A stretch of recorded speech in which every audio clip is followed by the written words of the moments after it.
Hello everyone, welcome back to my blog. I hope कि आप सब अच्छे हो, ठीक हो।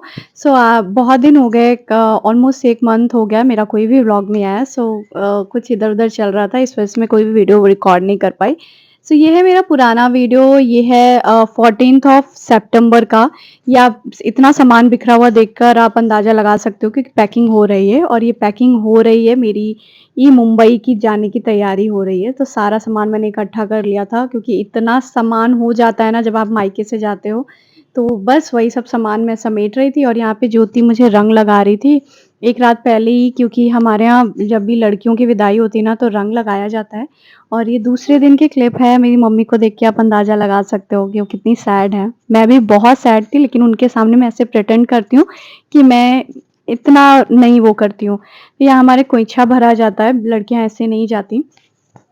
और वो बहुत रो रही थी, बट मैं अपने आप को सँभालने की कोशिश ब कर रही थी। मैं जानबूझ के ऐसा उनसे थोड़ा-थोड़ा सा कट रही थी कि वो और परेशान होगी। एक तो मुंबई और लखनऊ इतना गैप हो जाता है ना, जल्दी आने को नहीं होता। और अब तो बच्चे के साथ तक ट्रैवल करना मतलब बहुत वो होता है यार, साल भर में 1 बार ही आना होता है। और इस बार तो मैं अकेले ट्रैवल कर रही हूँ, क्योंकि मेरे हस्बैंड ऑलरेडी जा चुके हैं और मैं ट्रैवल कर रही हूँ। यहाँ मैंने आशीर्वाद लिया, अब बस निकल रहे थे और पापा मुझे ड्रॉप करने जा रहे थे। बस बात कर रही थी मैं मम्मी से, और फिर हम निकल पड़े अपनी जर्नी के लिए, बहुत हेवी हार्ट के साथ। और ये बहुत टफ टाइम होता है, मुझे ऐसा लगता है हर लड़कियों के लिए भी बहुत बहुत टफ होता है यार, अपना घर छोड़ना। फिर अपने लोग कहते नहीं है कि अपना मतलब घर जा रही हूँ अपना घर छोड़कर, बस वही है।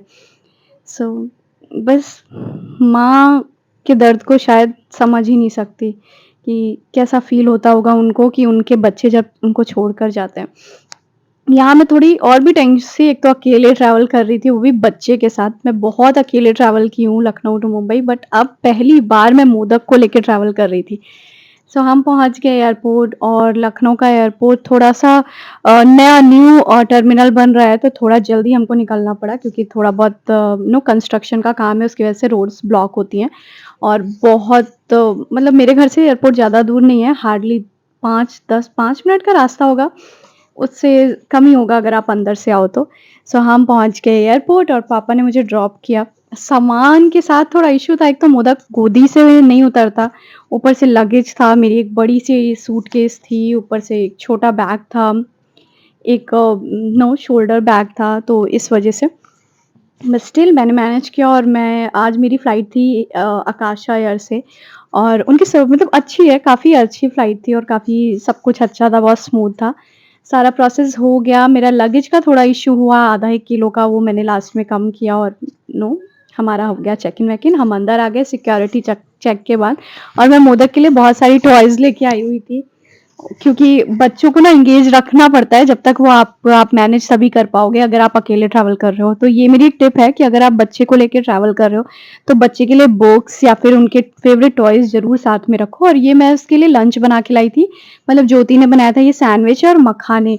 उसको मखाने बहुत पसंद है, और उसको मैं ऐसे एंगेज रखती हूँ, अगर उसको चाहिए कुछ तो मैं मखाने-वखाने दे देती हूँ। ये हेल्दी भी होता है और अच्छा होता है, हम लोगों के लिए भी अच्छा होता है।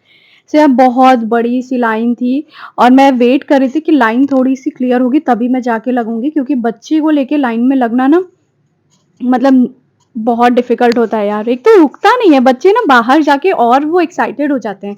ये आप देख रहे हो कितनी लंबी लाइन थी, तो बट स्टिल बहुत कम हो गई, तो मैं जाके फिर लाइन में लगी, और फिर हम आ गए बस में।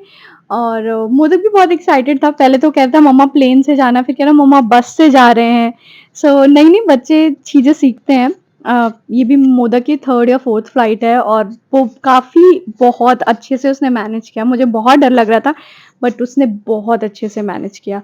और बस हम पहुँच गए अपने एयरक्राफ्ट के पास, और हमने जल्दी से, मेरी पीछे की सीट थी, और बस हम अंदर गए, और थोड़ा बहुत इधर-उधर मोदक को मैं दिखा रही थी, समझा रही थी। और क्यों, तो मतलब यार लाइन तो होती ही है। मुझे ऐसा लगता है कि अगर रेलवे स्टेशन से ज़्यादा भीड़ आपकी अब फ्लाइट्स में होने लगी है। बस थोड़ा-थोड़ा सा हो गया, उसके बाद हम अपनी सीट पे अच्छे से बैठ गए। बैठने के बाद हार्डली 10-15 मिनट मोदक ने मुझे थोड़ा बहुत परेशान किया होगा, उसके बाद वो सो गया हमेशा की तरह। और मैं बच्चे के साथ यही प्रेफ़र करती हूँ कि मेरी फ्लाइट की टाइमिंग तभी मेरी फ्लाइट ऐसी रहे जिससे वो सो जाए, या तो मॉर्निंग की हो या अर्ली मॉर्निंग की हो या फिर आफ्टरनून की हो। तो बस हमारा एयरक्राफ्ट एकदम टेक ऑफ हो गया और ये है मेरा ब्यूटीफुल सा लखनऊ। हमारा लखनऊ मतलब इस सिटी के तो यार बात ही अलग है यार। ये होता नहीं है कि आपका हार्ट जहाँ पे रहता है, ये देखिए आप बस मोदक सो गया, टेक ऑफ से पहले ही वो सो गया। मतलब इतनी जल्दी उसको एकदम बस एक तो सुबह-सुबह उठ गया था और वो सो गया। और मैं उसकी भी सीट थी तो बहुत आराम था मुझे उसे गोदी में लेके मैनेज करना। और हम पहुँच गए मुंबई, यस मुंबई। और आप देख सकते हो कितना क्राउड है यार, मतलब ऊपर से ही पता चलता है कि मुंबई है भाई, मुंबई कितना क्राउड है। सो मोदक उठ गया था और मैं उसको लेके पहुँच गई और लगेज कलेक्ट करना था।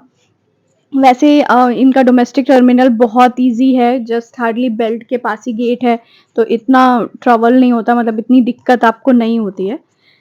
बस स्टिल थोड़ा-सा वॉक इन होता है आपका, जो भी एरो ब्रिज से और बेल्ट तक काफ़ी वॉक इन होता है। ये मैं आ गई और मैं इनका वेट कर रही थी। इनको लगा इंटरनेशनल पे आएगी तो ये इंटरनेशनल पे चले गए थे और फिर ये आए। मैंने मतलब 10-15 मिनट आधा घंटा तो वेट किया होगा और ये मोदक कितना एक्साइटेड हो गया था अपने पापा को देख के। मतलब वो 1-2 महीने की 1.5 महीने के बाद देख रहा था। वो बहुत खुश हो गया था। उसके बाद हम चल दिए अपने डेस्टिनेशन की तरफ, अपने घर। और ये था मेरा व्लॉग। अगर आपको ये वीडियो अच्छा लगा हो तो प्लीज़ इस वीडियो को लाइक करिएगा, चैनल को सब्सक्राइब करिएगा बहुत सारे अमेजिंग व्लॉग्स के लिए।